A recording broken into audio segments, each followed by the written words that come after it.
আজও CBI তলবে CGO কমপ্লেক্সে RG Kar medical college হাসপাতালের প্রাক্তন অধ্যক্ষ সন্দীপ ঘোষ সকাল 9:30টার কিছু পরে তিনি সিজিও কমপ্লেক্সে পৌঁছন।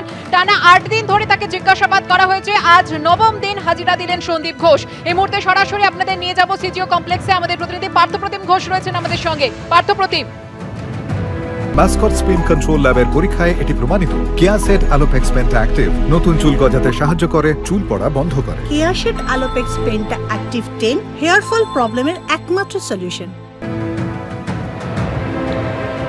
দেখো, আরজিকর হাসপাতালের প্রাক্তন অধ্যক্ষ সন্দীপ ঘোষ তিনি কিন্তু আজকে এসে পৌঁছলেন সিজিও কমপ্লেক্সে এবং আজকে সকাল 9:30 নাগাদ তিনি এসে পৌঁছান। তুমি দেখেছো যে সিবিআই এই মামলার তদন্তভার গ্রহণ করার পরে প্রত্যেক দিন ওনাকে তলব করা হয়েছিল এবং তার পরবর্তীকালে তিনি এসে পৌঁছান এবং গতকালকেও প্রায় 10 ঘন্টা সিজিও কমপ্লেক্সে থাকেন এবং ইতিমধ্যে দেখাবো সিবিআই যারা আধিকারিকরা তারা এসে পৌঁছেছেন এবং তার পাশাপাশি কিন্তু স্যার কেসটা কুछ ইনভেস্টিগেশন में कुछ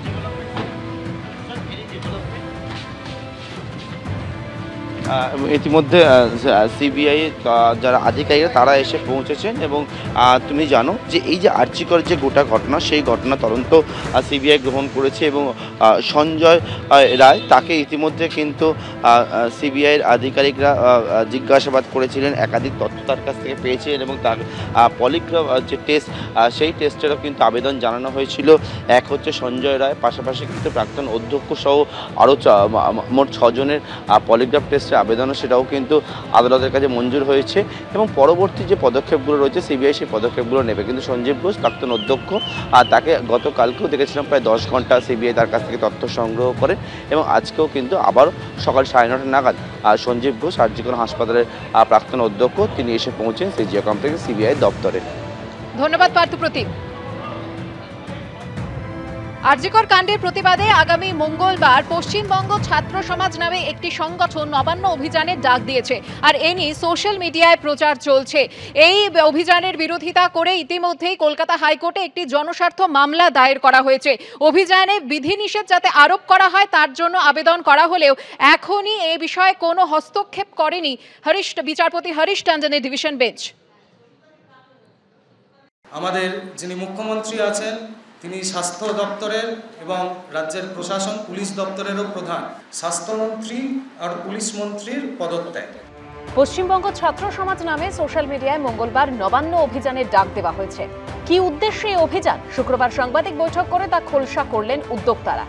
রাজ্যের প্রশাসন এবং পুলিশ মন্ত্রী এবং রাজ্যের স্বাস্থ্য দপ্তর এবং স্বাস্থ্যমন্ত্রী তিনি তার দায়ভার পালনে ফেল হয়েছে, তাই এবার তার দায়িত্ব নেওয়ার সময় হয়েছে। তিনি নিক এবং তার দল যেটা আছে তার দলে কি আর কোনো কেউ নেই তার ছাড়া যে তার দায়িত্বগুলো এখানটায় পালন করতে পারবে? প্রথম থেকেই নানা মহলে প্রশ্ন তোলা হচ্ছে, এই নবান্ন অভিযানের নেপথ্যে আসলে কারা? এর পিছনে কি কোনো নির্দিষ্ট রাজনৈতিক দল রয়েছে যারা আড়ালে থেকে এই অভিযানের ডাক দিচ্ছে? আমরা কোনো সংগঠন নয়, এটা একটা সমাজ নাম দেওয়া হয়েছে। সমাজ মানে এই সমাজের মধ্যে আপনারাও আছেন। আপনাদের থেকেই যে প্রশ্নগুলো উঠে এসছে সমাজ মাধ্যমে, কিন্তু এই প্রশ্নগুলোরই সম্মিলিত রূপ হিসাবে আমরা ছাত্র সমাজ নাম দিয়েছি এবং চাইছি এই ছাত্র সমাজ আগে এগিয়ে যাক। এটা একটা ঘোষিত কর্মসূচি এবং অলরেডি এটি সোশ্যাল মিডিয়াতে সবাই জেনে গেছে, এটা নিয়ে কথাও হচ্ছে। তো এটা পুলিশের পারমিশনের আমরা ভরসায় নেই, আমরা আমাদের যে দাবি আছে সেটা সেই দিনকে নিয়ে দেব। এদিকে পশ্চিমবঙ্গ ছাত্র সমাজের ব্যানারে ডাকা নবান্ন চলো অভিযানের বিরোধিতা করে শুক্রবারই কলকাতা হাইকোর্টে একটি জনস্বার্থ মামলা দায়ের হয়। অভিযানে বিধিনিষেধ আরোপ করার আবেদন করে বিচারপতি হরিশ টন্ডনের ডিভিশন বেঞ্চের দৃষ্টি আকর্ষণ করেন এক আইনজীবী। যদিও এখনই এ বিষয়ে হস্তক্ষেপ করল না আদালত। 4 সপ্তাহ পরে এই মামলার পরবর্তী শুনানি হবে। ছাত্র সমাজ নামের সংগঠনের ডাকা নবান্ন অভিযানে অংশগ্রহণের ইঙ্গিত শুভেন্দু অধিকারী। নবান্ন অভিযান তো আমরা ডাকিনি, আমরা বলেছি কোনো অরাজনৈতিক কর্মসূচি হলে আমরা অংশগ্রহণ করতে পারবো।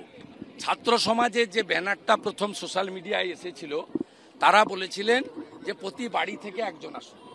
রাজ্য সরকার বোকার মতো আজকে ডিভিশন বেঞ্চে গেছিল নবান্ন অভিযানে ভয় পেয়ে এবং সেখানে অনেক কথা তারা বলেছেন, ডিভিশন বেঞ্চ রিফিউজ করেছে। অসংগঠিতভাবে সোশ্যাল মিডিয়াকে অপব্যবহার করে নবান্নের দিকে কিছু মানুষকে ঠেলে দেয়া, তার মধ্যে আবার ওনারা বলবেন গুলি চলবে, কেউ পোস্ট করবেন দেশলাই রাখবেন, আগুন জ্বালতে হবে, এগুলো কি?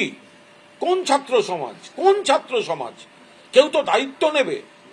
বড় কর্মসূচিতে থানায় বা পুলিশে অনুমতি নেবে, আর নইলে এটা মেনে নিন আপনাদের রাজনৈতিক পতাকাগুলো মানুষের কাছে ধিক্কৃত। আপনারা পতাকা বের করতে লজ্জা পান বলে এখন এই ছাত্র সমাজের নাম দিয়ে বকলমে লোক খেপানোর কাজ করছেন সোশ্যাল মিডিয়া দিয়ে। মঙ্গলবার কি হবে সেদিকেই নজর সবার। সৌভিক মজুমদার ও পুরুষোত্তম পণ্ডিতের রিপোর্ট, এবিপি আনন্দ, কলকাতা।